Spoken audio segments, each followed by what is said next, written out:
share. Got a couple of people already. I just tagged you, so she goes visit.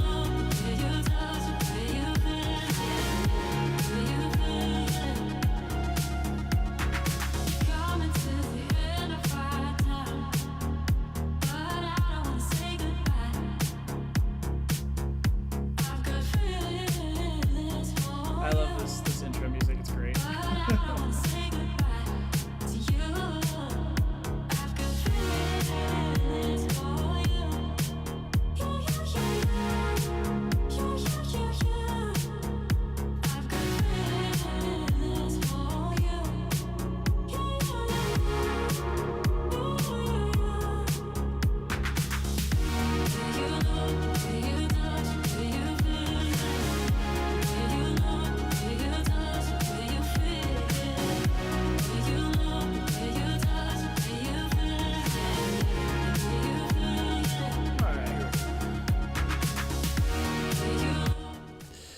All right. Welcome everyone to another amazing, exciting, and thrilling video of my live Facebook group, the Portrait Photographers Resource. We have, as always, a very special guest tonight. She is a boudoir photographer from the East Coast, who in my opinion is one of the better boudoir photographers out there. I want to go ahead and introduce you all to Cate Scaglione, or Scaglione, as you, however you want to prefer, whoever your preferred pronunciation is. Cate, how are you doing? I'm great. How are you? Merry Christmas. I'm doing, yeah, Merry Christmas to you. Happy New Year. I am so stoked to have you here. We are closing out the 2024 season with a bang, with a banging photographer who does boudoir photography. For those of you who do not know Cate, I'm going to let you give yourself a little bit of an intro in a second here. But before we talk about that, how was your year, Cate? Was it exciting for you? Was it exactly everything you wanted it to be? Was there some things maybe that could have been a little bit better? You know, what was going on with you this year? You know, I think it was a pretty great year. I think a lot of us were like kind of nervous and bummed about the economy and, the rate at which clients were booking. And, for some people, sales were down. I actually had a very positive year for sales. I did pretty good with bookings. They were pretty steady. Just there's always ups and downs. It's feast and famine at times, right? For all of us, I'll be honest. But it was a good year. And educationally, I was honored to speak at a number of places. I taught at the Lindsay Adler Workshop Studio in New York. So we did that in the spring. Of course, the AIBP retreat for anybody who's a boudoir photographer is the best. And we did that this year.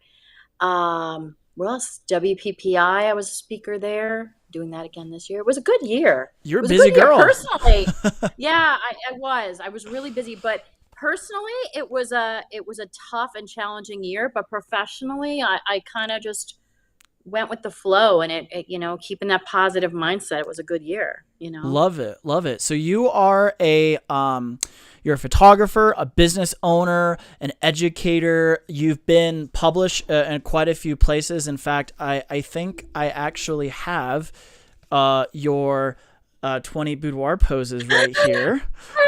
So you are all over the place. You're kind of a big deal in the boudoir community. For those who don't know you, can you give us a little intro on who you are, what you're about, maybe share a little bit about how you started and what led you up to the point to where you're at now? Sure. Well, what I recently learned about Sean, and that I didn't know we both had in common, is that we both studied advertising to work in the advertising world. So that was our focus in college. So when I left college, my goal was to work in the advertising world. And, through a series of decisions, I kind of made my way. I became the director of global advertising for American Express. So I used to do all of their, print, TV, online, and radio advertising globally. So I had, the US and then some European markets and Australia and things like that.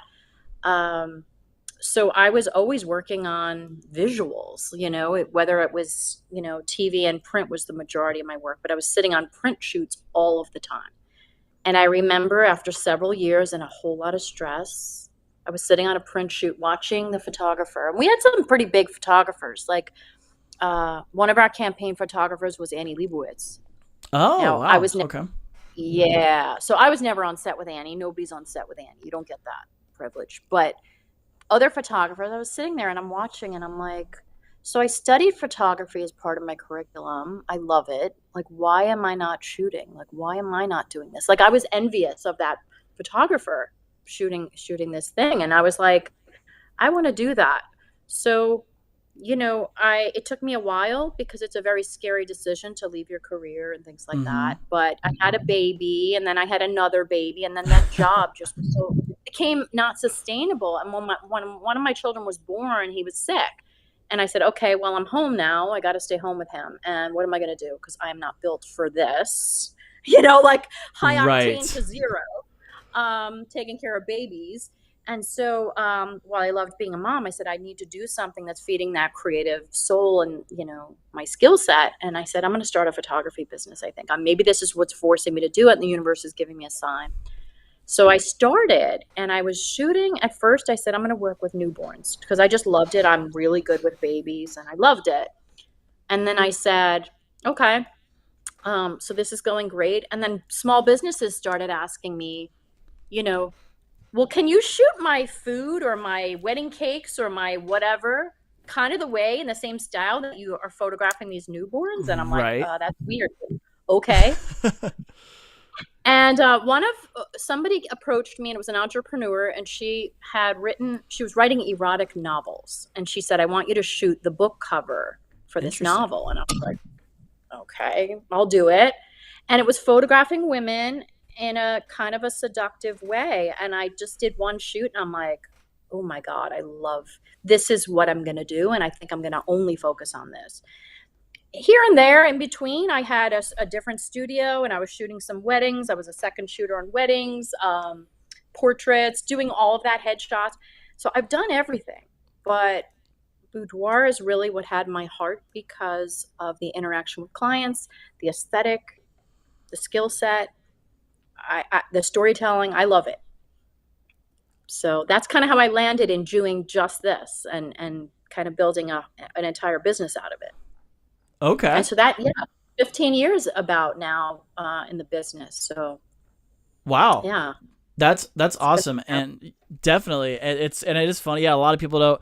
I didn't know that about you. That we both kind of started out in advertising. That's so funny how you just kind of transition from doing something you think you're gonna do. You have your mindset on something, and then you're like, yeah, you know what? Now let's actually go this completely different direction because found out that I love doing this. So, Yeah. and your passion and the quality, your passion shows in the quality of your work, right? And not only that, but just a lot of the ways and a lot of the words you use to describe your connection with this industry on your website. I was stalking you a little bit is a really cool testament to what you bring to your work and to your clients. And I think all of you can learn something really fun and really get to know Cate a little bit more if you just check out her website. And it's Life is Fine Art, correct?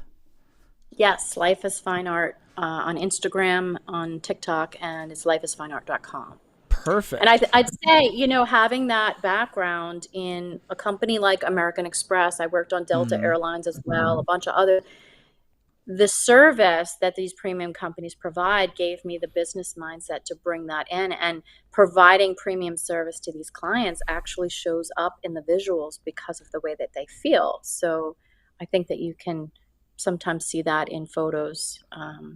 The way people are having such strong emotion, it actually shows through in photos as well. very cool. Very cool. Love to hear that. Yeah, and you're gonna be doing a lot of speaking engagements in 2025. Do you have any workshops coming up that you're hosting or you're co-hosting or any? And where can people find you in 2025? I guess is a really good question that I have. I'm excited. 2025, it just all happened by accident, but I'm doing it. So My first is in January, in late January, for anybody that's going to imaging. I will be co-hosting a workshop with um, Tamara Paskey Alexander, she just won the Icon Awards. She's won a bunch of awards for her fine art nude work. She and I are co-hosting, so we're going to do a timeless boudoir, which would include burlesque, Gatsby style, like very curated, very stylized sessions. We're doing that Okay. as a pre conference to imaging for 2 days in Dallas. So that will be at the end of January. I can definitely share some info for anybody that's interested. It's going to be killer Awesome. and very small, very intimate. So there's that. January. Then February, I'll have some time off. March, I am one of the 4 or 5 speakers of the Boudoir Summit at WPPI. Very So I'll be cool. headlining the Boudoir Summit. I'm teaching a class on the psychology of boudoir and everything, in every aspect of the boudoir process, the psychology behind it, how you interact with clients. I'm also teaching a platform class about boudoir storytelling to increase your Ooh. aesthetic and sales. Okay. And then, yeah, so I'm excited about that. Like, I regularly sell 50 to 60 images per session in an Oh album. wow. Uh, that is my norm. When I That's don't great. sell 50, I'm a failure. So, but I'm going to be sharing, like, how do you build yourself up to sell that many images and more, you know? And then I have a photo walk at WPPI that's going to be boudoir details. So it's kind of what a lot of boudoir photographers know me for, is like shooting very close up or very minute details of the person or their body. And that helps kind of with that storytelling. So three classes at WPPI. Today, I just learned, it's not announced yet, but it's going to be, I guess, soon. I'm going to be teaching a boudoir class in Milan, Italy. So that, Whoa, that's amazing. yes, I'm co-hosting that. So, yeah, she just texted me today. So I will announce that eventually when it's okay. Okay. But that was Milan, Italy in August. Wow. Um, I'll be a student at several workshops this year. I'm going to That's Costa Rica next week good. Yeah, you as were a telling me student. about that. I mean, continuing education, even for someone, in our positions, is so important, right? We got to be masters I at our learn, craft, and we always got to be learning. I learn. I'll be honest. I mean, this is a testament to you and others. I learn Mm-hmm. the most from wedding photographers Really? because Okay. you guys, you're like the Swiss Army knives. You know all of the tricks. You have all of the skills that can be applied in different situations. And like one of Mm-hmm. my very first teachers of photography were really like Bambi Cantrell, Jerry Gionis, like the wedding Yep. photographers, Roberto Valenzuela, you know. Yeah, I the actually wrote OGs. like one of, yeah, I wrote something in one of his first books. I wrote one of the paragraphs of, describing, um, endorsing his book. Like Oh, there's cool. some really solid, yeah, wedding photographers kill it. And that's where I learned the most, looking Awesome. outside of my, yeah. Well, I I'm love that. chatty tonight. No, that's I why had too we're much here. caffeine. Hey, there's nothing wrong with that. I absolutely love that. I'm stoked to have you here. I'm stoked to start talking about all these amazing photos that everyone has submitted. And I'm gonna be looking forward to seeing you as well in 2025 in person. I'll be at Imaging for a little bit. Amber, Henry, and I are co-hosting a workshop as well. I saw And amazing. yes, Amazing. yes, She's really looking awesome. forward to that. And then I'll see you at WPPI as always. Yes. We'll have to dance. We're gonna dance. All right, I'm always down to dance a little bit. Well, let's go ahead and hop into this thing. So, for those of you who are new, and welcome, and if you are returning, welcome back. Basically, you know the drill. We're gonna have a bunch of photos on the screen here. Cate and I are gonna go through them one by one and give you some critiques on what we feel we could be improved upon, but also we want to give you some words of encouragement as well, and also let you know what we really like, and basically just help motivate you and inspire you to create even more amazing art. And then at the end, I am going to be randomly selecting a winner to receive a free Ooh, canvas from ProPrints. So yay. And then also one other thing is you might see me looking at the screen to my right here. That's because I am looking at all of your comments. So feel free to be engaged and leave a comment. If you have any questions for Cate or I, or you just want to weigh in, please feel free to do so. But I think we're going to go ahead and do this. All right. Are you ready? Um, yeah, I mean, the one thing I'd like to say before we even open up any images, I am not Sure. a tough reviewer. I'm a very gentle reviewer because I respect fellow artists in the way that we all have an intent that you might not see in the photo, and you might have an intent going into a photo Mm-hmm. or photo shoot. So when I see something, I'm talking about most images that we're going to make are all sellable images. They're all images that clients would love. I'm Mm-hmm. looking at it more this perspective of me. Have been a WPPI, like online judge and things like that. So I'm looking at it like, if you want to make it, take it from here to here. It might already be here, you know? I am not the end all and be all photographer. Like, I respect the work Mm-hmm. enough to give gentle critiques and a push of what's going to make it amazing. It's probably already amazing, but what's going to bring it to the next level. And that's kind of just how I want to preface it. Absolutely. I love that. So, Thanks for the clarification. So, okay. Well, sweet deal, guys. Let's go ahead and get started. Let me switch my screen, and here we go. So this first image comes from Andrew Elder, and Andrew said that he captured this with a 400-watt strobe and a 36-inch softbox using an additional two 300-watt strobes and a Magmod XL dome for rim lighting. He stepped behind the stage curtain, used ambient light to light the curtain. Okay. Sorry. What he's saying is a little confusing, but basically it looks like he used ambient light, so dragged his shutter a little bit to bring out the detail in the curtains and in the background, and then he just used strobes essentially to light our subject. So, Cate, I'm gonna have you start and let me know, your thoughts. What do you like? What do you think could be improved? Anything you want to share with us? so I love this image for a number of reasons. One, it's just the concept of it to kind of be peeking in I don't know if this is a wedding or if it's just a portrait. Maybe he can clarify for us in the comments. But I was thinking, like, if this is a wedding, like, how unique, what a unique concept this is for like a groom portrait. If it's a business portrait, it's also pretty cool. Um, I love the vibrancy of the colors. I love the framing of the subject. So I love that, we're using the curtains and even the architectural elements to frame him. And, there's a lot of different lighting going on. So it definitely takes skill to put something like this together. To me, this is a very dramatic setting. And he's staring straight in camera. He's smiling at camera. And maybe that's the intent. If it's a business portrait, that makes sense. If it's a groom, I almost, because of the drama of this setting, I'd almost want to see him in a little bit more of a dramatic pose with a dramatic expression. And Mm-hmm. maybe, I mean, that to me would elevate the impact of it. But still, this is a great sellable image, especially if it's going in a wedding album or something like that. I'm looking at the client's skin tones and everything. I mean, he's well lit. There might be a few kind of bright spots I see on our screen right, um, Mm-hmm. Mm-hmm. on his face. But I think it's such a cool concept. Again, like, if you wanted to make it next level, I would just go a little higher on the drama because of the setting.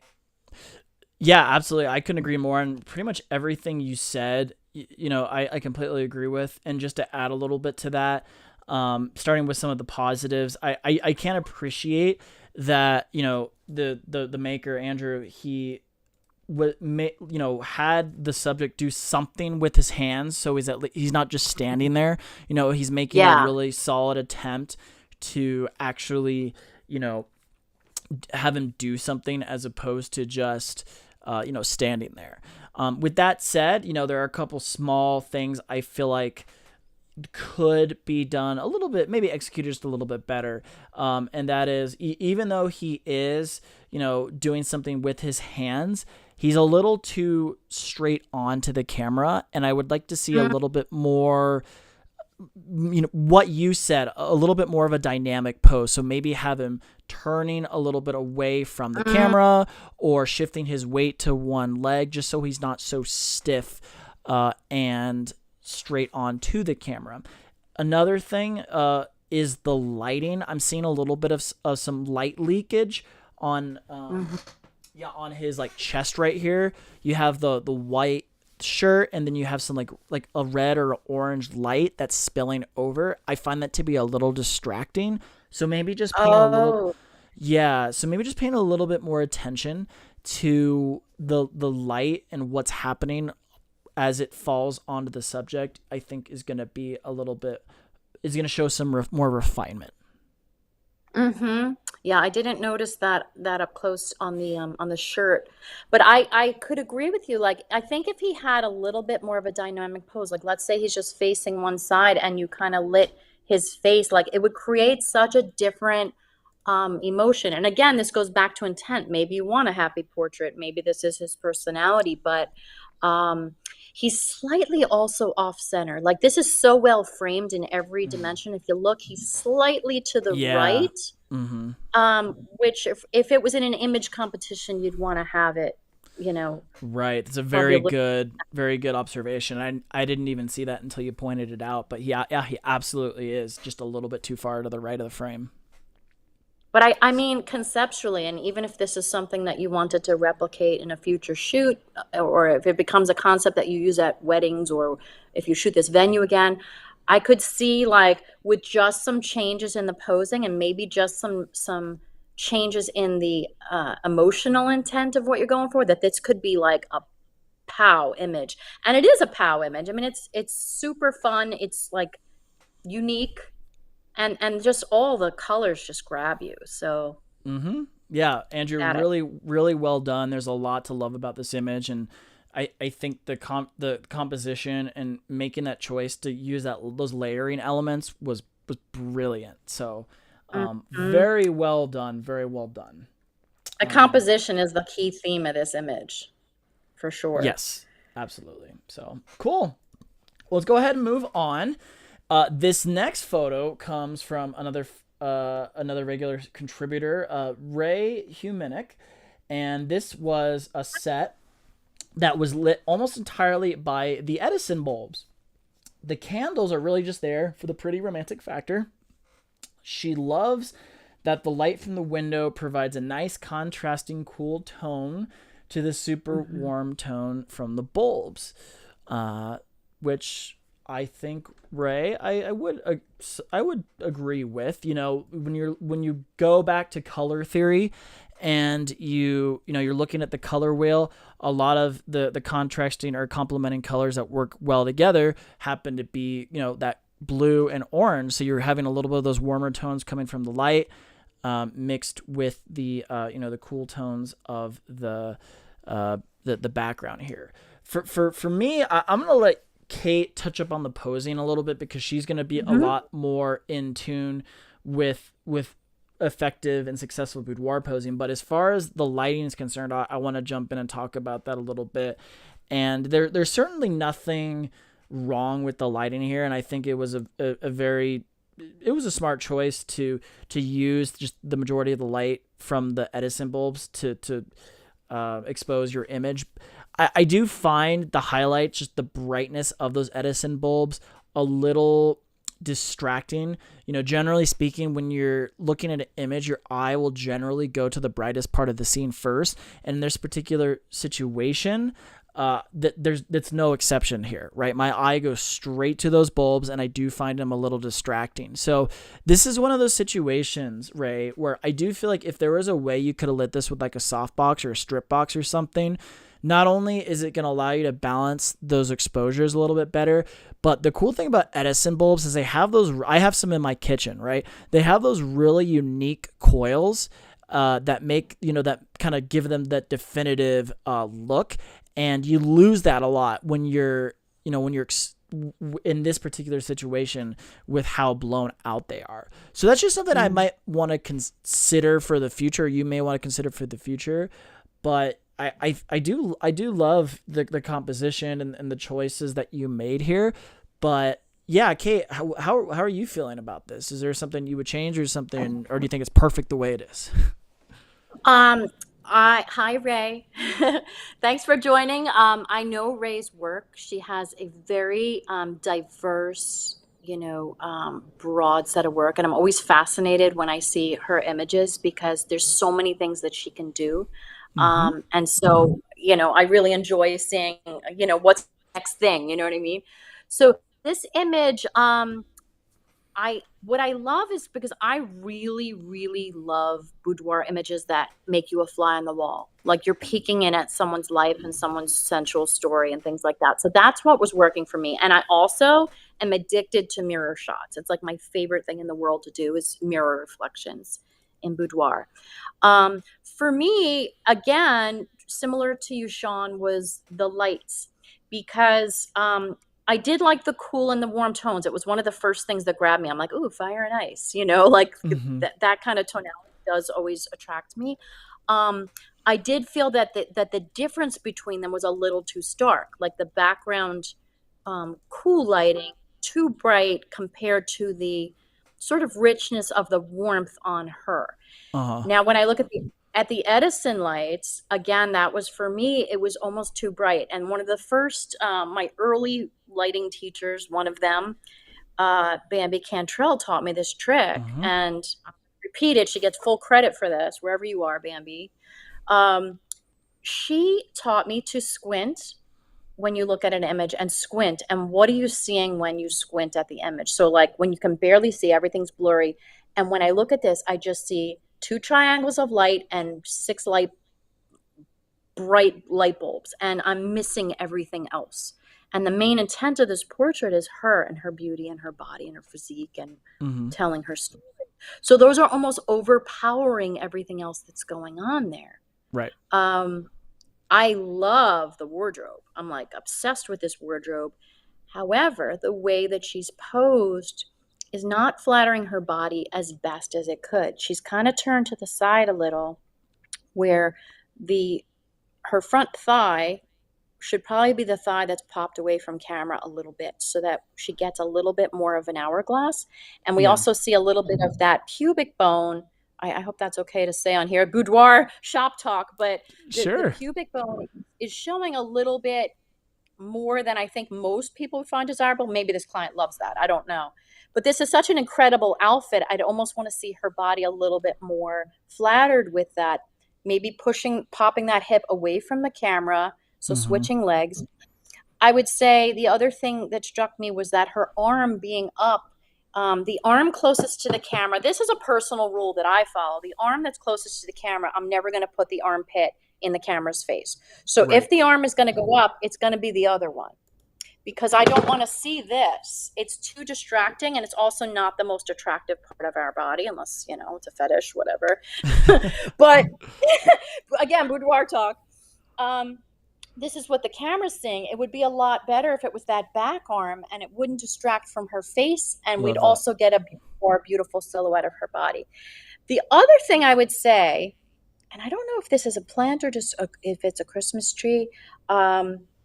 I'm a big fan of greenery and the shoots and stuff, and there's candles going on here. We're losing part of the story because of the way it's cropped and the lighting. So if Ray was to pull back a little bit and we saw more of the candles, a little bit more of the set. On the right, you see a little bit of a light leak on the right side. Mm-hmm. Yep. It looks like a shiny wall. There might be, I don't know if that's wings. I think I see feathers there. And it looks like there was some fill lighting back there. But pull back, maybe remove some of those distracting elements and show more of the story. But again, I love fly on the wall images. I love the concept of what we're doing here. There's just a few things that could refine it to make it more amazing. And Yeah. yeah, but I'm a sucker for mirror images. So Yeah, and they're tough. I mean, honestly, they're very tough to pull off. And Ray, despite some of the things we feel like could be improved in the image, I mean, you still produced an excellent photo. And I'm sure Yeah. this, whether this is a client or a model, I'm sure they're going to absolutely love this. But, keeping some of those things in mind, especially with the posing that Cate talked about, is really going to help elevate this image. And, I know you were talking about having the shifting of the weight, and putting your weight on the back leg as opposed to the leg that's closest to the camera. Will and I talked about that a lot in last month's image critique. So if you guys haven't seen that video, definitely go back and watch that, because Will gave some very good advice on that, and he actually posed for us on camera too, and that's always something beautiful to see. I So. will not do that. But what I would also say is, there is an opportunity here where she doesn't have to be turned to the side. With this mirror shot, and I shoot these all the time, she could still be facing fully forward, where her breasts would be more enhanced and maybe side lit a little from the various light sources. And maybe that area down by her thighs and her pubic bone, like, it would enhance the outfit a little more, and you'd shoot over her shoulder almost. Hmm. Um, Maybe even get a little booty in there with that fill light. There's a Yeah, lot of different ways to do this, but just refine the pose, and it would work a lot better. definitely, definitely. Well, hey, thank you so much, Ray. Appreciate it as Thanks, always. Ray. Yeah, super cool photo. Okay, we're gonna go ahead and move on. This next image comes from Adam Cox with Coke Studios. No information attached to this image, so I would so we're just gonna take it at face value. What do you? I'll let Hi, you start this Adam. time, Cate. Yeah. I'm familiar with Adam from AIBP, so hello, Oh, okay. Adam. Thanks for submitting. Um, I absolutely love natural light and soft lit images, and this is just, I don't know if she's a ballerina or if this is boudoir. I don't know if she's a dancer. Um, it's so soft and it's so graceful. Her eyes look beautiful. Her skin looks gorgeous. It's a very graceful, beautiful portrait. Mm-hmm. Um, yeah, I'm loving how we could see the catchlight in her eyes and just the softness on her face. I like that her physique is enhanced with this window light. For me, and again, I don't know the intent. If she's a dancer, maybe this is a pose that is relevant. But the arm crossing the body there, if this is a boudoir image or even just a portrait, that front arm to me seems a little distracting and could be maybe different posing choices. Oh, Keep talking, Cate. I can't hear you, okay. so just keep going. I'm adjusting some stuff with Oh, okay. my Um, headphones here.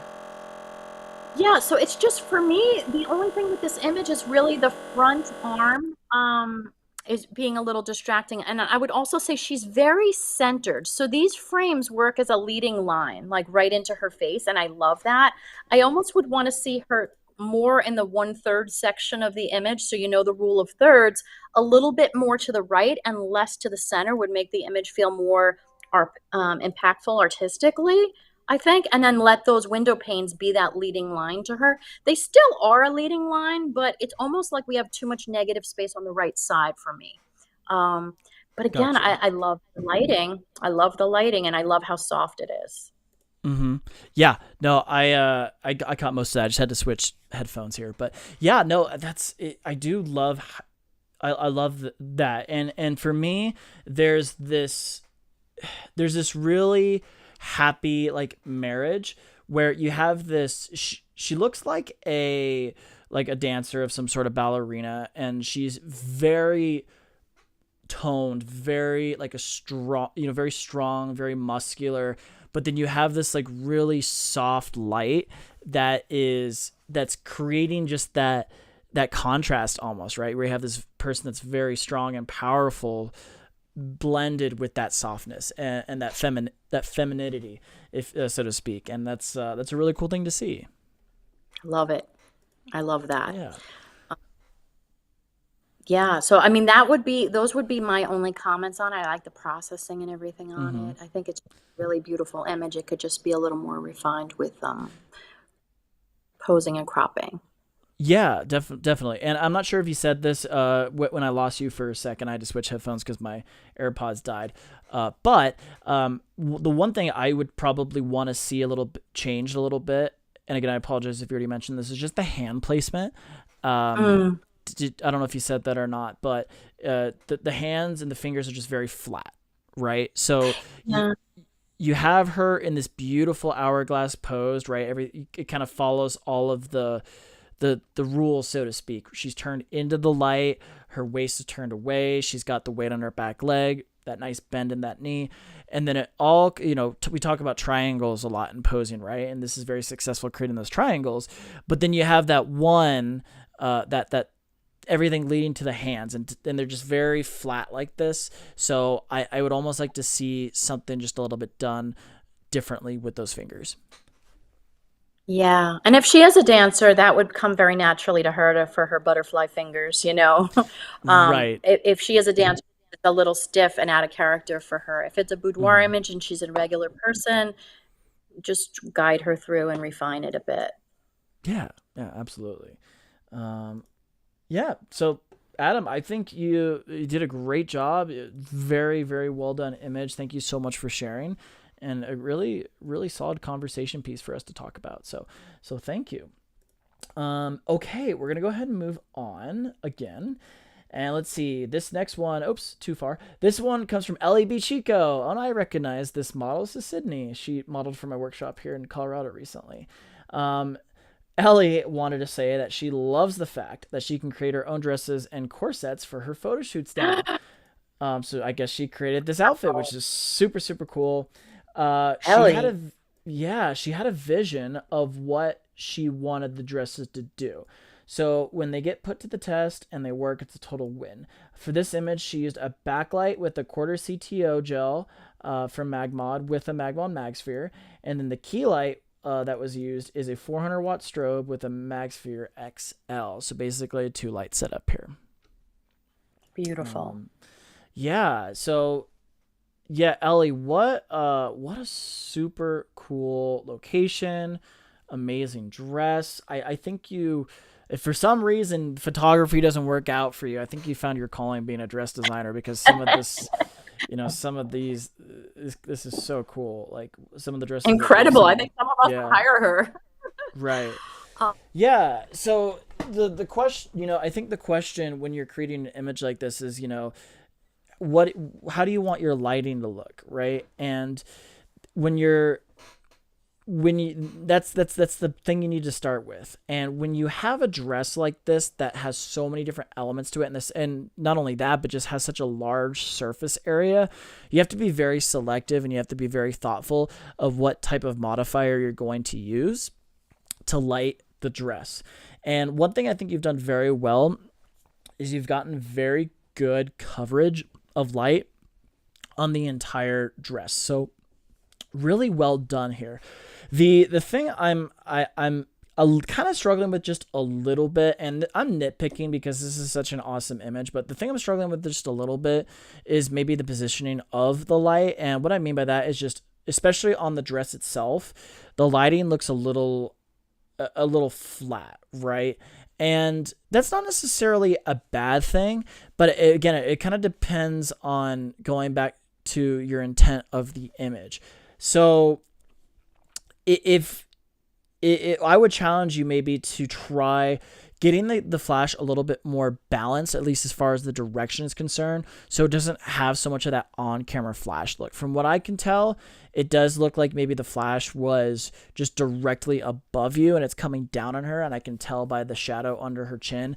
I do find that shadow a little distracting just because the light is a little harsh, and there's not that, that very soft transition of shadows between on her neckline there. So really, I guess my point is, as much as I love Magmod products and I love the versatility with them, in this particular situation, it's not really working for me that well, just because the shadows are a little harsh. But I mean, but the composition's great. Loving that you put her in front of that wheel, super awesome. I love the angle, how you're shooting her low. Really, the movement is what's is selling it for me as well. Good job, Ellie. But those are just some nitpicky things. Kate, why don't you weigh in? I mean, this is a wow image. Mm-hmm. The energy of the image just grabs me so much, and to know that, Ellie, that you created this costume yourself is incredible. Um, it's very beautiful and very intricate. The energy and the movement is a skill here. Like, that's not easy to do, and you've really nailed this, especially knowing your fabrics and everything else. You kind of had an intent. Wanted these fabrics to move. I love how you framed her, like right in the center. I think it's a Ferris wheel. I think it's a carnival. Yeah. Um, yeah. I love it, and I love the colors all playing together like that. That's so beautiful. Mm-hmm. I think that you kind of were better equipped to discuss the lighting parts of that. But I would suggest, though, even though this is a carnival scene and it does give us some context, there are some distracting elements of the background that I think detract from the image. So on the right, there's like a building and everything else. It's almost this ethereal goddess like image. And then having these modern buildings in the background and everything just kind of takes you out of that story. You know what Mm-hmm. I mean? So I'd want to see like that building that's in blue on the right, maybe cropped out. And then we have these three kind of distracting lights that are at the carnival right under that fabric Right. that my eye keeps going there, and I don't want it to because everything else is so magnificent to look at. I almost want the fabric to cover them, or just go in Photoshop and take them out, clone them out. But um, I love this image. This is a killer image. Mm-hmm. Yeah, seriously, Elliot, what a cool concept, and still kind of blown away, honestly, seeing your dresses, how amazing they look. That's super cool. I almost want a dress just for myself. It would look good on you. That's a good color for you. It might. Well, at the very least, maybe some nice cosplaying outfit. Make me like a Star Wars cosplay outfit, Ellie, and then you can take photos of me with cosplaying some Star Wars stuff. I love Star Wars. I'm a huge Star Wars nerd. But yeah, Ellie, dude, thank you so much for sharing. That was great. What a fun image. I always love seeing photos of Sydney. She's an awesome model. Moving Beautiful. on, we'll go ahead and look at this next photo from Adrian Como. And this one was captured with a let's see, two lights with an XL Magsphere camera right. Oh, okay. So actually, no, I'm sorry. It was just technically it was two lights, but one light source. I think they were just doubled up. So, used a XL Magsphere camera right at full power, taken around 4 p.m. The line you see against the cliff and waterfall is the water line when the tide comes in. Oh, okay. So, oh man, where was this taken, Adrian? This was a really cool looking image, and she did actually include a behind the scenes photo of this. Let me just pull it up here on the screen for our viewers at home. Okay, yep. So you can see the light stand here, camera right, pointed down straight at them. Okay, gotcha. Gotcha. Well, here, why don't you start here, Kate, this time? Okay, so the thing that is confusing me because I don't have that behind the scenes, like there's a line that runs through the center. Is that the stone wall? It runs right From behind the couple.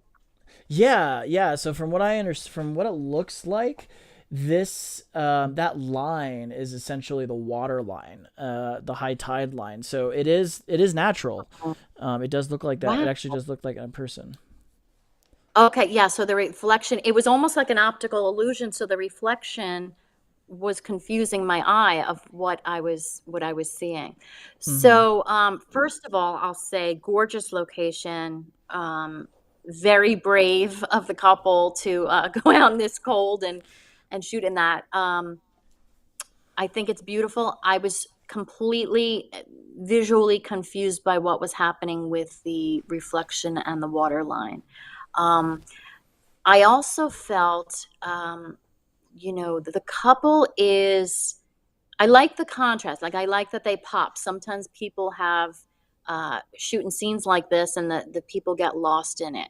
Um, but they're to the left, and I almost would want to see them on the right hand third, Okay. because the whole scene is, again, it goes back to composition and leading lines. The whole scene is leading you into them. It's all lit on the dirt and the rocks that go around their feet, leads you in with the light, and then just stops right there. And then your eye almost has to jump to the waterfall, then it jumps to the reflection, and then I go to that water line, and it's almost confusing. I'd almost want to see them lit on that right third side, so that you have this whole scene and you take it all in, and then the story kind of, your eyes story ends with the couple, which is your subject, you know. Right. That's how I would look at it. And it could be, this image is done now. It could be as simple as just inverting and flipping the image, you know. Hmm. You could do that. But I'm interested to hear your thoughts, Sean. Yeah, and to your point, if you have the opportunity to place them on the right side of the frame, that's never necessarily a bad thing, because we, as here in America at least, we read from left to right. Mm-hmm. So it's nice to be able to take in the scene, as you said, and then end, so to speak, you're ending the page, or you're just ending it with the photo of the couple, which would tie the image together really well. So not that there's necessarily anything wrong with the way that she presented the image to us, or the way she composed this, but just something to think about to help elevate it a little bit more. One thing I, Right. I would one thing I would recommend, Adrian, is, especially after looking at that behind the scenes photo, is I do feel like you have your light a little bit too far away from them. And what's happening is you're losing a lot of, the light has to travel a lot farther. So you're losing a lot of that light. And that makes sense that you were shooting at full power, because you need that, you need to compensate for how far away you're shooting. When you do have that light further away from the subject, one thing that you're going to experience is you are, because it's throwing light around everywhere, over a wider area, you're going to get more flat light, kind of like that last photo we talked about. So as you can see, the lighting on them, it's they're well lit. It's just not super dramatic, and it's a little bit flat, right? And if you were to bring it a little bit closer, not only going to get softer light, but you're going to get a little bit more direction to it as well. You did a very good job in this photo of mitigating it a little bit, but because they do have darker hair, they are getting lost in that background just slightly. It's not that bad, but it is just a little. You do lose them a little bit, and you can. It's very apparent too when you look at the guy in this photo. His pants are definitely getting lost, and then the top of his head. So a couple things you could do here. You could bring that light closer and further up, so you get a little bit more light hitting the top of their heads, or you could even throw like a backlight or a rim light on them, just to illuminate them a little bit, not too much, because it would distract. It would distract from the image and it would look unnatural, but just some food for thought, something to keep in mind. One other thing I would change about this image as well, that's a very, very simple fix in post-production, is if you're looking at the image kind of just to the right of the woman here, you have this like spot of like this weird reflection, or this water spot. I do find that really distracting. I don't feel like it would be as bad if there were a lot of them, because it would kind of add to that. It would kind of add to the photo where the viewers makes them feel like they're actually in that waterfall, and water's kind of splashing on them. But when you have just the one, like that water spot, I do find it a little distracting. I would just honestly get rid of that. I do feel like it takes away from the image a little bit. But other than that, Mm. it's a great photo. There's one thing I might add, though, especially if you plan to shoot at this location again, and this is also a simple fix. I think that your comments about the lighting are great. Like pulling in that light closer would make it a little more dynamic on them, the couple, the clothing, everything, and Uh be huh. less flat. She is wearing white, so you connect her. There's so much white in the image from the frozen waterfall. It's like her and the ice. He, it's almost like he gets lost in that, in the story, because it's, your eye keeps going to her shirt and then to the ice. So I would just Okay. maybe recommend a little different wardrobe in this instance. Yeah. Yeah, absolutely. That's a very good point. you do have that. One thing I always try to tell my couples is when you are, picking out your outfits for your engagement sessions or your portrait sessions or whatever, try to have some sort of complementing colors. You don't have to match exactly, but like, for example, he's wearing he's wearing a maroon shirt. So maybe she could wear, some pants with some maroon elements, or a dress with some maroon elements or something in it. Or, she's wearing a white shirt. Maybe he could wear white pants, or, something to that extent, just to have those colors playing off of each other a little bit. Cool. Well, thank you for submitting that. That was great. And what a cool location. I want to know where this is, so I can steal your spot and take photos there. No, I'm just kidding. But I am very curious where this is. Okay. Let's go ahead and move on to Mr. Scott Tibbles. And what I like about this, just right off the bat, Scott, is this is completely different than what I usually see from you. So it's really cool to see you kind of stepping out of your comfort zone and thinking outside the box here. So originally he tried to use a 24-inch softbox overhead, but due to lack of room, he switched to a MagSphere. He may have had it gridded to help prevent spillage as well. I'm assuming he says may because he doesn't remember. But when he went with the black and white for that noir look, it was shot for a local magazine to highlight a hotel and a venue. So yeah, that's cool. Did you start or did I start last time, Kate? I think you started last time. Well, you're the wedding photographer. I'd love to hear your thoughts first. Yeah, absolutely. So, let me start with the positive. So I love the framing here. I think it's cool how you have the beams in the foreground and everything of the railing, I should say. And it's you got these like leading lines that are essentially leading you into this bride here. So really solid stuff there. The thing that I'm struggling with just a little bit is I don't know how I feel about the angle. And I think maybe a lot of the reason is because her chin is a little bit too far up, and and as such it almost looks like you're lower. I know you're already low and you're shooting up on her, but it's really accentuating the fact that you are lower than she is. So a couple things that you could probably do to help minimize that is have her lean a little bit forward more towards the camera. And what that's going to do is help offset that low angle that you're capturing photos from, right? So have her drop her chin just a little bit and have her bring her shoulders forward, bring her waist away from the camera, and that's going to help with that. The other thing too is the hand placement. I can appreciate that you're doing something with the hand, Scott, but it's not really working for me personally with just the way her hands are placed on this rail, especially her front hand. She has those fingers that are pointed just straight to the camera, and it's making her fingers and her hand look bigger than it actually is, right? Because that's the part of her body that is closest to the camera right now, and you're bringing attention to that area, and especially with the fingers flat, it's going to be a no from me, dog, right? So maybe have her bring that hand on her waist, or you could even have her curl her fingers a little bit more. Basically just do something a little bit different and a little bit more exciting there.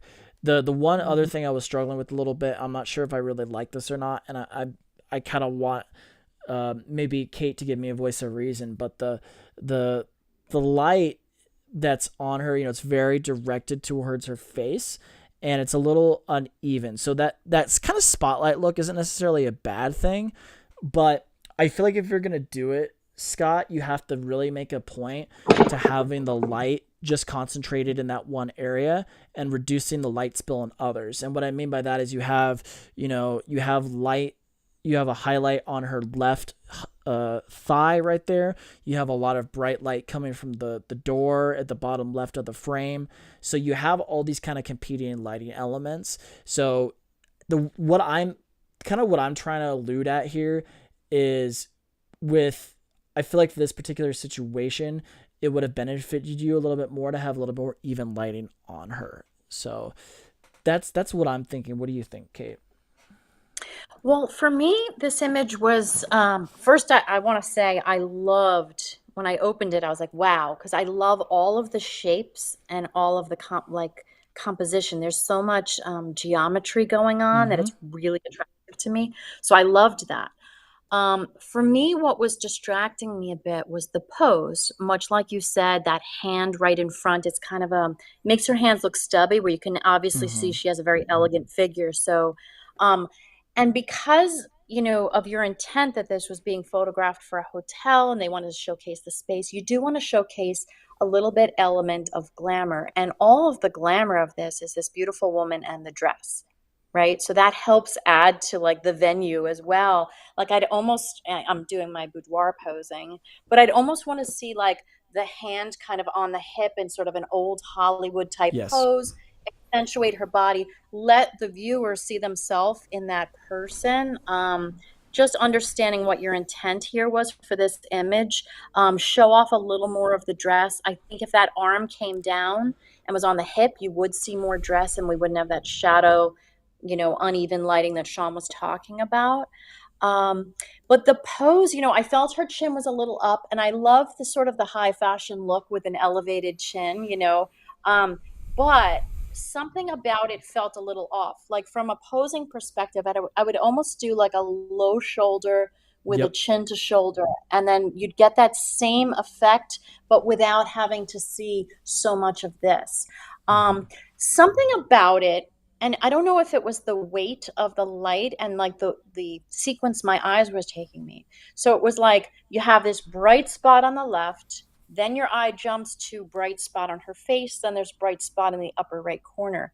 And I was like, why is this distracting me, or it almost made my eye jump a little too much. And I said, I wonder what would happen if we flip this image the other direction. Now obviously you're shooting this for a hotel, they're going to say no, the stairs are on the right, they're not on the left. But I actually did it on my phone and I said, let me see what this image looks like if I flipped it. And it is so much more impactful for me as a viewer when this Mm-hmm. image is flipped. I don't know if we can see it here on my phone. We sure can. um, And yeah, I would okay. agree. Oh, okay. Wait, sorry. Um, Something happened with the sequence of where your eyeball is looking, and also the composition and the series of shapes, that when you flip this image, it becomes so much more powerful, and the pose becomes less distracting. Yeah. So I would maybe try that, and it turns like a great image into something way more excellent when I did that. Um, Definitely. so it's just something to think about. And she's framed better for some reason. I don't know why the eye does this, but she's framed better when you flip it. Yes. Yes. Absolutely. Well, very cool, Scott. This was, like I said, this was a little bit different than what I normally see you submit. So, really, really awesome. This is I great, love man. it. Thank you so much for submitting it. It was a really good conversation piece. So, okay, we're gonna go on to our next image. This next one, hey, it's a boudoir photo. This is from Radon Burton, and no information attached, but I would love to hear what this to me, like it has that impact, right, right off the bat, and I would love to hear what you have to say about this, Kate. Um, there's a lot of excitement happening here in this image. It's Mm-hmm. first because of the contrast between the wardrobe and the background. Like, I don't know, it just creates this energy. The pose obviously creates a lot of excitement and energy, and that's not an easy pose to do, whether Mm-mm. you're a yogi or an advanced poser. Um, I love how her legs look. I was curious, like, is this all shot outdoors? Like, is this all natural light? Was it a background? Like, I couldn't tell. I was like trying to zoom in to know. Um, Looks the like flash lighting's a was little used. It does look okay. like that because you can see some shadows on the left side of the chair, and then a little bit of a shadow kind of right on, like around her bikini line, where her Mm-hmm. where her top kind of meets her hip bone right there. Mm-hmm. I um I almost felt like I mean, I love all the excitement going on in this image, but it almost Mm-hmm. felt like it was a little, the lighting felt a little flat. It's soft because it's white light snow. You're creating nature's softbox right there. So I wanted to see a little more contrast because I think it would just make it more exciting. From a Mm-hmm. posing perspective, this is a very hard pose. I have done this on the floor, not necessarily on a chair in the snow, Right. but her front arm is really detracting from all of the beauty of the body and of her potentially her face. So even if you turned her face away and you still had hair, it would have a lot more drama. Instead, it feels like we're focused on a pose instead of focused on the physique. And I would love to see that arm come up, even if it was touching the thigh, grazing the thigh, if it was grabbing the side of the foot of the chair, create a little tension and energy there. It's just blocking her. And I didn't love that part, but everything else felt so, I mean, it's great. Yeah, I was gonna say the exact same thing. That was like the one element of the photograph that I was a little unsure about, and now that you brought that up, I completely agree. It's the posing of the legs is so awesome. You have those beautiful triangles, and then you get to the Mm, arms, and it feels, no pun intended, it feels a little flat, right? Yeah. yeah. So something.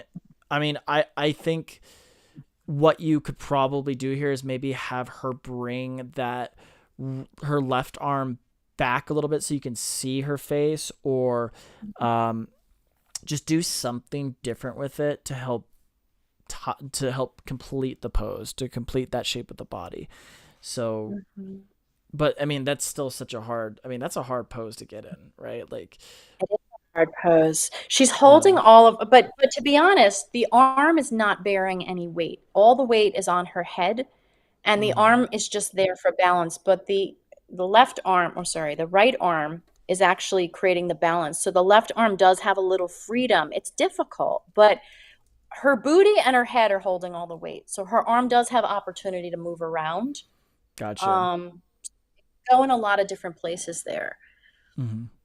Uh, but I love the warm versus the white. It's dark. The contrast is nice. It's just a posing thing for me. Yeah. No. Fair enough. Fair enough. I definitely don't disagree. I mean, the a lot of the attention to detail here too, like using that shallow depth of field, so you're not, getting too many distracting elements in the background, was a really good call. Mhm. Just a couple. I would just clean up a couple of the shadows, Radon. The shadows on the ground behind the chair. Some of those shadows, as I mentioned earlier, below her, kind of around her bikini line, around her arm. Just clean those up, get it a little bit softer, and I think you got a really solid photo. So really well And I bet the done. client loved it. Yeah. Oh, I'm sure she was stoked on it. I mean, it's not every day, you get to take photos of yourself in a pose like this out in a snowy environment. So cool. Well, thank you, Radon. Appreciate it. Let's go ahead, and we're a little more than halfway through now. This next photo comes from Leah, and Leah said that she captured this photo in a flower field this past spring. It was all natural light on a Canon RP and a 50 millimeter lens. So let's see here. The couple.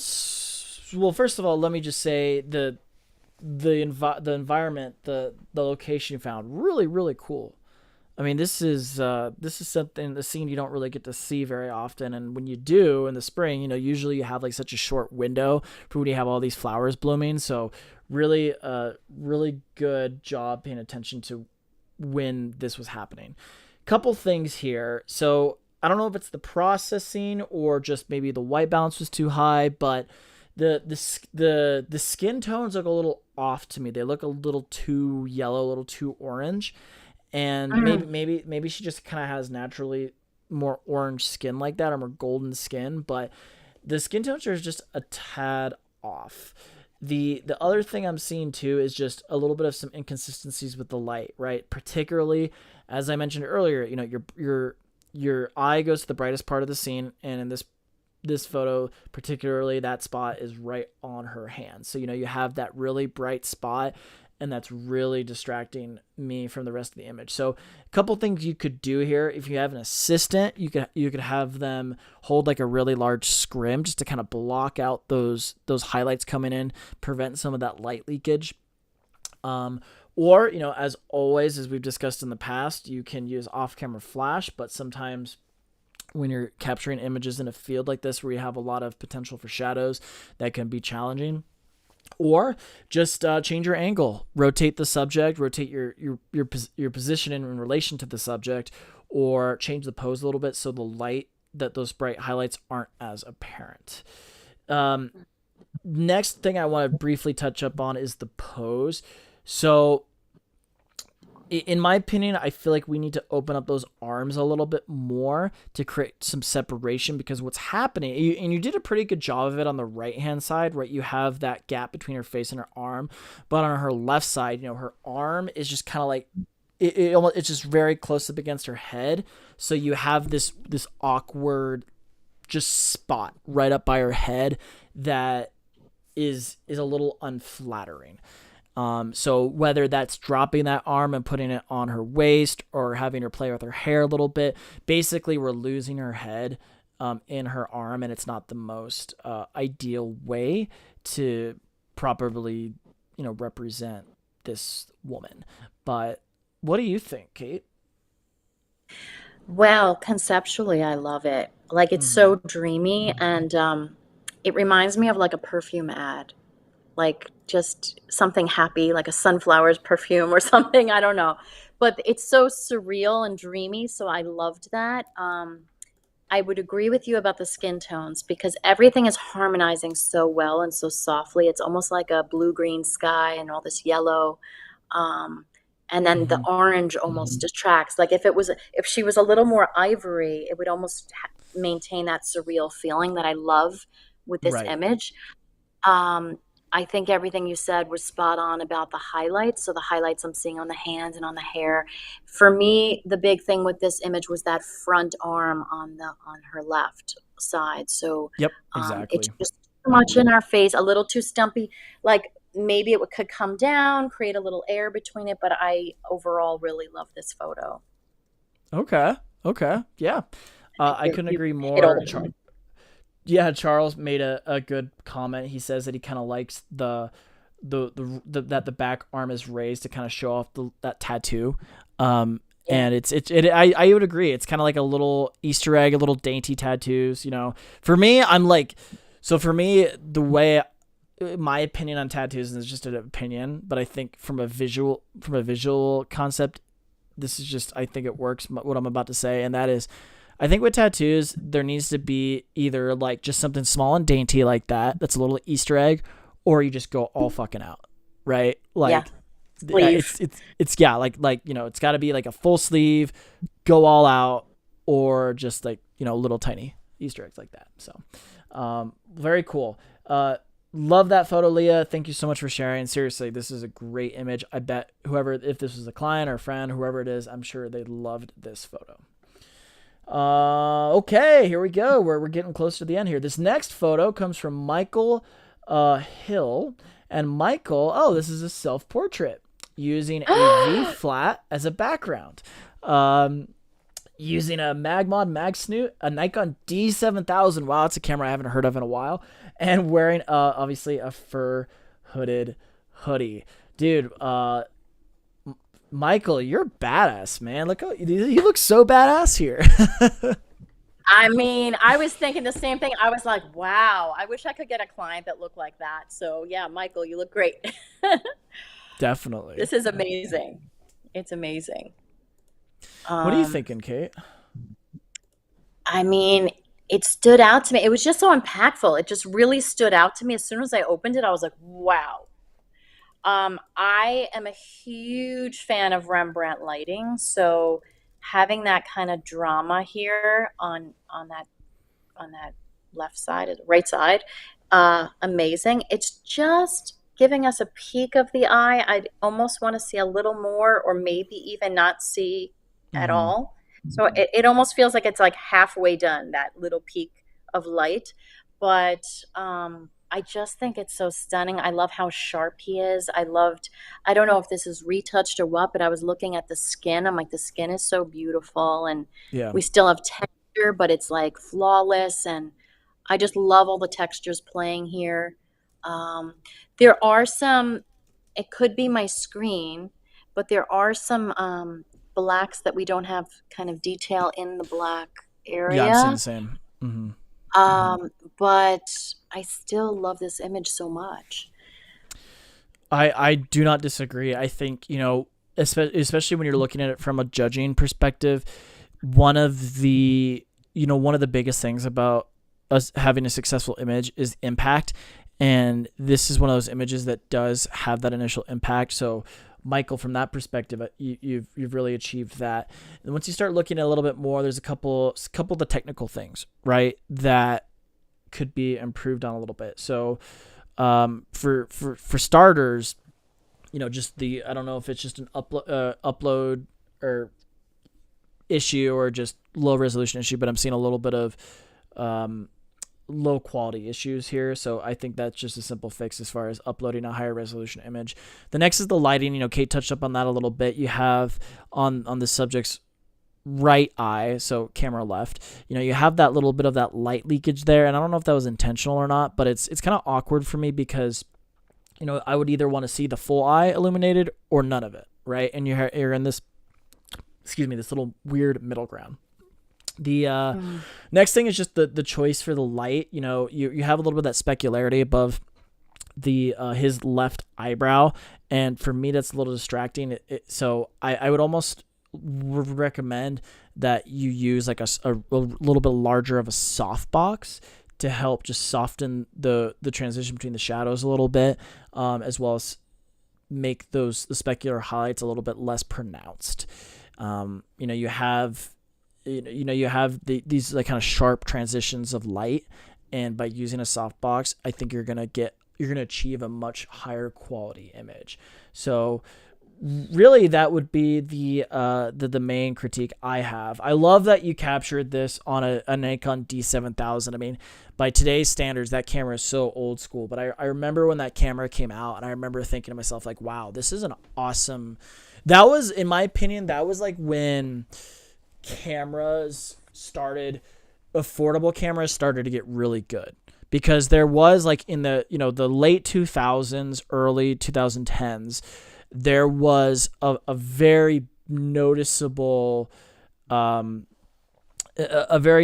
difference between a really nice full frame professional camera and an entry level crop body sensor. And nowadays, it's negligible, right? You can get a great photo practically like on an iPhone or anything that you can pick up at Best Buy. But back then, it was a lot more challenging to get really good photos on kind of starter cameras. But so that was just my little 2 cents about that kind of little fun fact.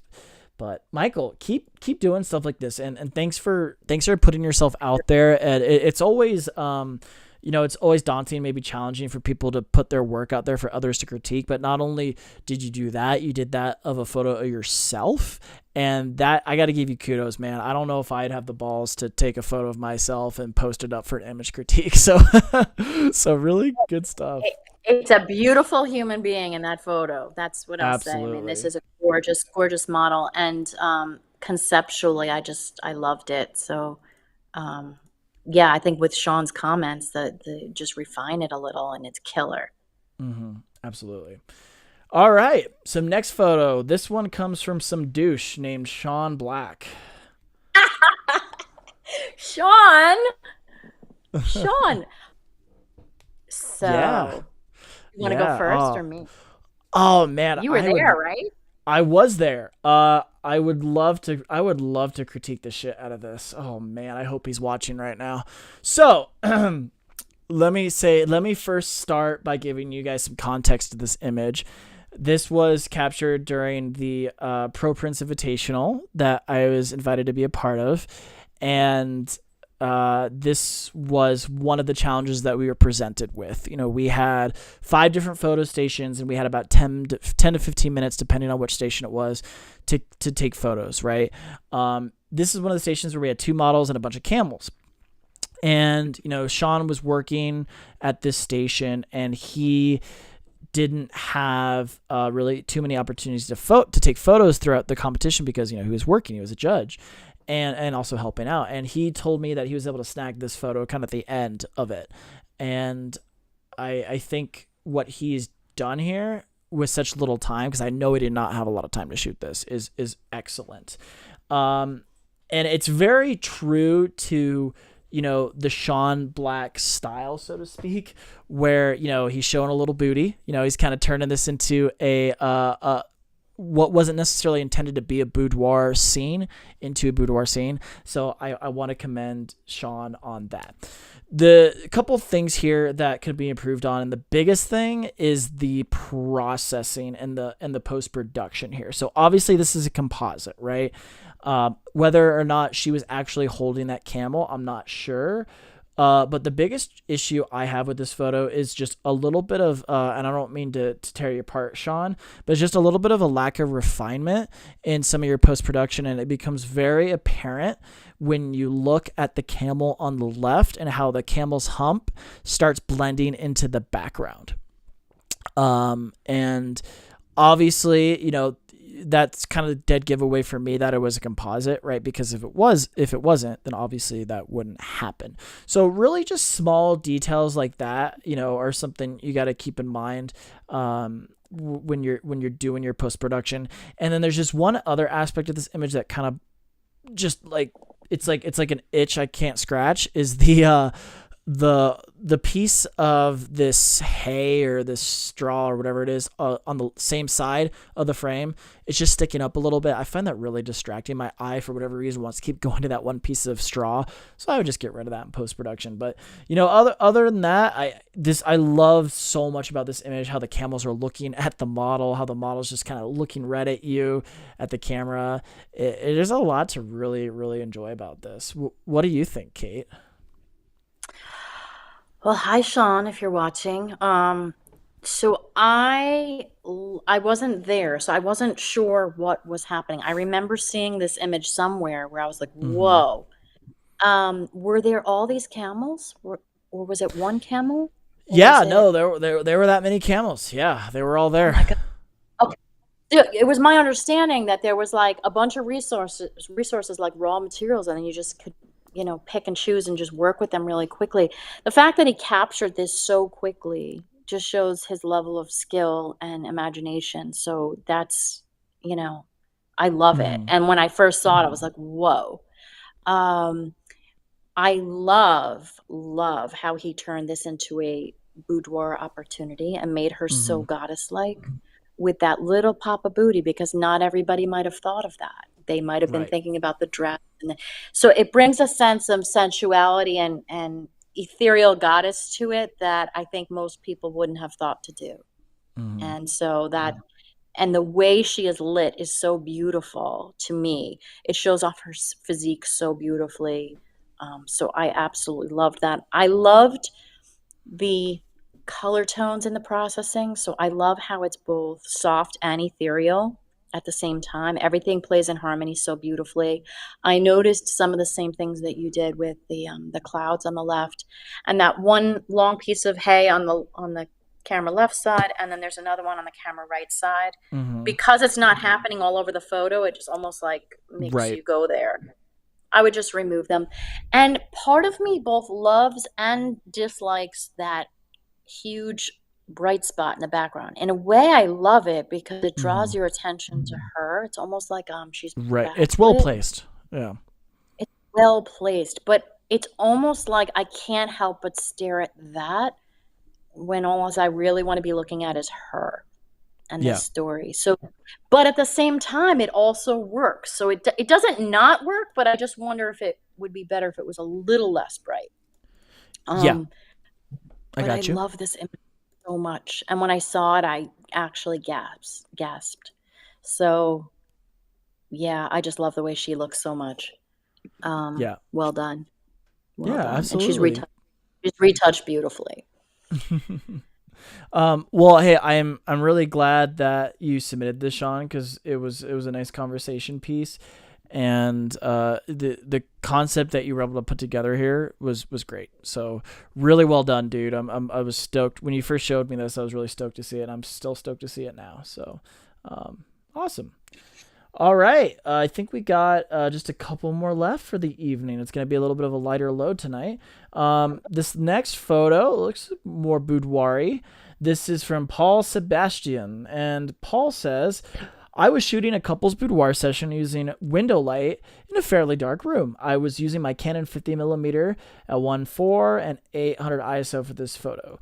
This was only the second or third time I have used this lens, but had to since my 24-70 was being repaired. I've been there before. I know how that feels. There was a bit of a learning curve when it came to getting used to the 50mm. Look forward to seeing you both at WPPI. So, Paul, thank you so much for submitting. Well, I think it's a great opportunity for you to jump in since this is definitely more your wheelhouse, Cate. Um, well, first, I really appreciate it because it's couples boudoir. I actually just taught a class on that. Taught a few classes Okay. on couples boudoir. So, and Paul, I actually shoot almost exclusively my sessions with a 50 millimeter prime. So, um, I can speak to that. I know it's a little bit of a learning curve, but because it's almost voyeuristic, you're getting a peek into this couple's life. The 50 millimeter is seeing in a way like the human eye does. So in a way, it's creates a level of intimacy that maybe your 24-70 couldn't have done. The 24-70 could have maybe pulled out a bit, seen the scene, or like Mm-hmm. zoomed in. But there's a different quality to a 50 prime that is going to look more like the human eye. Um, I love the level of intimacy and connection between the two of them. So I was like looking all around the image. I love that you chose to make it black and white, where it feels very almost noir documentary of their love. For me, there was a couple of things that maybe might have made it a little bit more intimate or stronger. One is like we're peeking over her shoulder, and he's a little bit the focus is more on her and he's a little out of focus, Mm-hmm. which is fine because I think that adds to the documentary style. But we're seeing a shoulder, and I almost want to see them turned a little to the side and get a peek into the kiss. So maybe we see like a peek of him kissing her collarbone where he is. Her head is tilted very back in ecstasy, which is beautiful, and it shows a ton of emotion, which is what makes this powerful. But it's almost too much back where we're not getting as much of her beauty. If they were tilted a little bit more towards the camera, we'd have a little bit more of her face and a little bit more of the intimacy between the two of them, where you see that connection point. Her hand shows tension, which I like because it's a moment. But it's almost like a moment like she's pushing him away a little bit, whereas I would almost Right. like to see her grabbing him in. And a lot of this is just through coaching. Like, let's magnetize him to you. Let's pull on his shirt a little, show a little tension. Let's kiss her shoulder and just hover there. Or maybe it's like just him hovering and you get that little point of connection. That's kind of like what I teach when I teach couples boudoir. Um, I still love the image. I Yeah. don't think it's the most flattering of her beauty, but in a series, this would totally work and be part of the album sequence 100%. And I love that it's Yeah. black and white. Yeah, as a standalone image, I think it does have some shortcomings, as you've pointed out, but in a series, it would be amazing. Um, yeah, it is a little shoulder and a little forehead heavy. When you're gonna have when you have someone tilting their head this far back, you need to be very cognizant of your position, your angle from the photographer's standpoint. So when you're gonna have someone put their head back and arch back like this a little bit, it almost would be, in my opinion, maybe you can correct me if I'm wrong, Kate, but I almost feel like it would be best to shoot this at a profile point of view. So like taking I was going to say that. yeah, Yeah. from a more She profile has point of beautiful view. features. So you can tell that her features are beautiful, strong jawline, beautiful nose, beautiful chin. So having that would have made it just super flattering to her, but still showing the connection with him because we'd see more of that point of connection. Right. Exactly. So, yeah, really, honestly, those were just, I mean, there's a couple small things like, it's slightly out of focus, so maybe spend a little bit more time trying to focus on those eyelashes or something to bring more, to give us a little bit more clarity on what you want the focus to be in the image. But other than that, I mean, really nothing that is like stands out to me as a completely, deal, like there's nothing that's a deal breaker for me as far as being a completely unsuccessful image. And there's just things that can be improved on to make it a more successful image. And I'm sure couple absolutely loved this photo. I mean, it's a great intimate moment between a couple. And an image like this, especially when you're building an album, and this is kind of how you build up a lot of images, there's just a small sequence of minor nuances that could change as he could be pulling down her bra strap down the shoulder. That's something where this image might have worked a little stronger if you were going to keep this angle where, it shows action rather than shoulder. You know what I mean? Yes. Mm-hmm. That's something else to add. Yeah, absolutely. Well, very cool. Great conversation piece. Thank you so much for submitting this, Paul. Yeah, keep submitting, man. I want to see more stuff like this, and I want to see you continue to grow as a photographer. We're going to go ahead and go on to our last photo of the evening, and this one comes from Charles Wynn, the owner of Cheetah Stand, or co-owner of Cheetah Stand. So, one of his Charles. Yeah, he's been participating tonight, which has been very cool to see. So one of his customers wanted him to show her how to use her new lights, and her daughter was competing in a bodybuilding competition. So I met up with them to do a quick demo inside. After we got kicked out, I went to the rooftop where the scene was, but it was cold with gusty winds. It was a good place to show her how to balance lighting. He had to position her daughter facing that way for the hair because of her hair and the wind, using a 300-watt strobe and, of course, a Cheetah Stand QSB 34 softbox with a Cheetah Stand light stand to light the subject. But then natural light came in from camera right, and, of course, the environmental lights behind her also added to this scene. And this had to also he had to also time the environmental lights from solid red to this lovely pattern. I gotcha. So it looks like the lights were probably flickering a little bit, but okay, yeah, I have some critiques. Well, let me start, I guess, since you started last time, Cate. So this bodybuilding competition, or or at least competitor, really, let's start at the state the obvious. Awesome impact. You have the light is great, not only on the subject, but on, the ambient light that you're able to capture to complement that. The fact, I don't know if this was intentional, but the fact that you're able to complement the red from the lights coming down to the red of her bikini was excellent. I mean, what an amazing way to using colors to complement each other. Now, my big struggle with this image, or maybe not the big struggle, but one of the things I feel like could really, really be improved on is the pose. With this pose, she is very closed off, right? Her legs are very close together. Her arms are tight against her body. You're not flattering her as much as you could. So a couple things here that I'm going to recommend. And the first thing is, let's kind of work. Let's start from the bottom up, right? So starting at the bottom, we've talked about this already before tonight. We talked about this, I feel like, every single image critique, and that is have the subject put the weight on their back leg, right? Because what's happening here is you have that very stiff front leg, which is bringing more attention to her thigh, and she already has very muscular toned thighs, right? Which maybe for this particular image isn't necessarily a bad thing. She's probably trying to show that off, but it's really bringing a lot more attention to that area. And by having her bend her front knee and putting her weight on her back leg, it's going to be a little bit more flattering, right?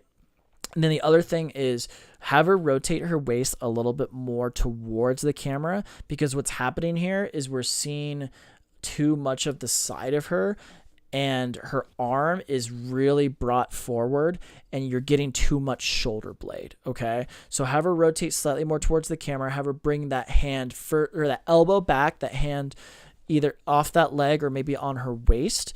And it's going to help create those triangles. Basically what's happening here is she looks like she's just bending a little bit too aggressively and a little bit too awkwardly. And it's creating just awkward shapes. So just open her up a little bit, get her arms off of her body, open her legs a little bit more. It's going to be a little bit more successful. Cate, what's your thoughts?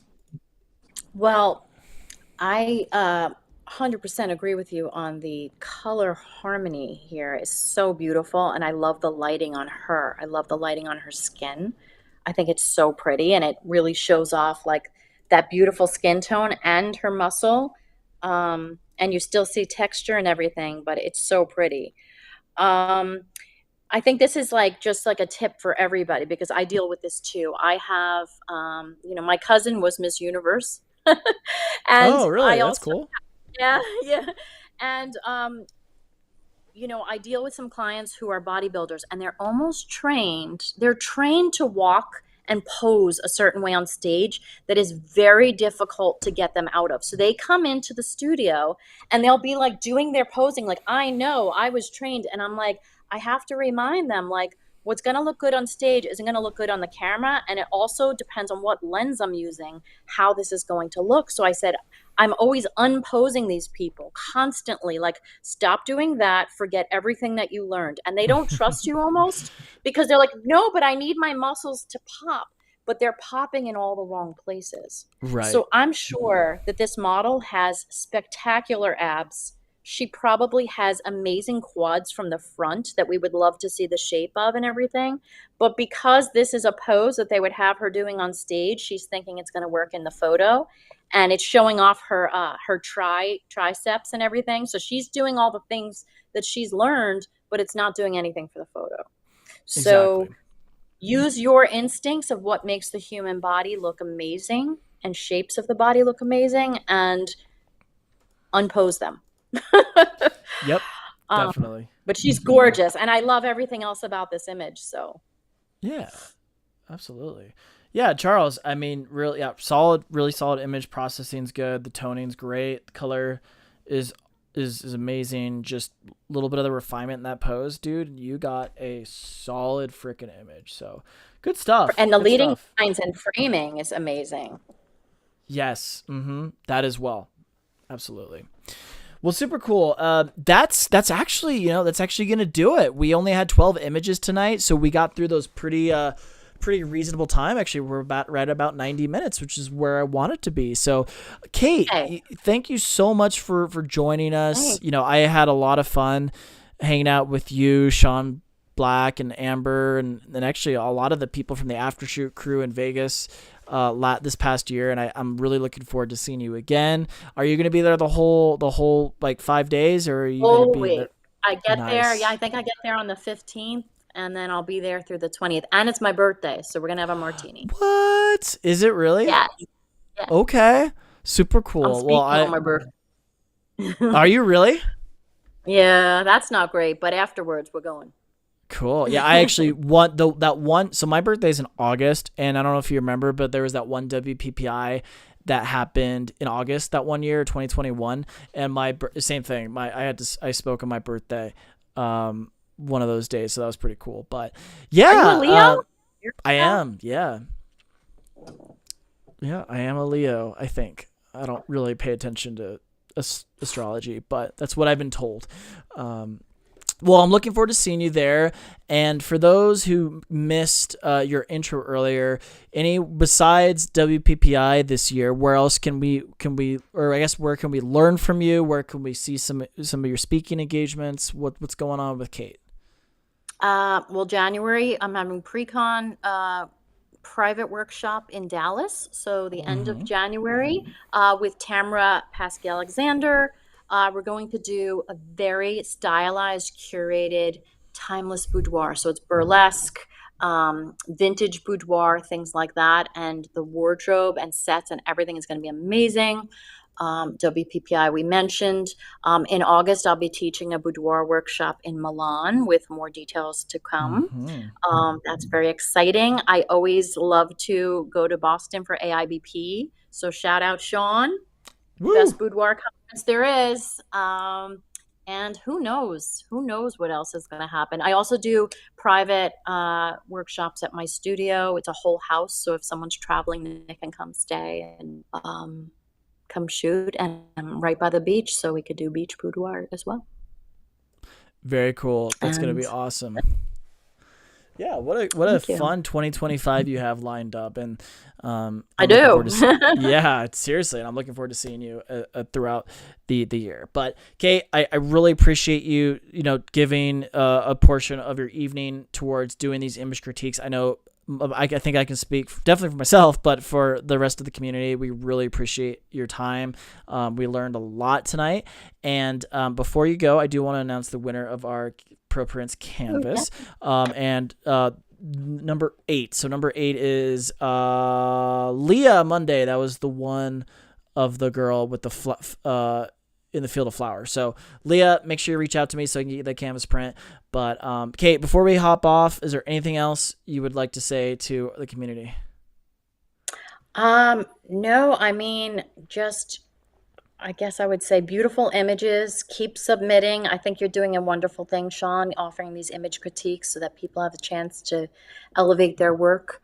For those of you that are shooting boudoir, I would just say, more than anything, impact is everything. Don't worry about being perfect, but worry about giving them the best experience possible and emotion over perfection at all times, you know.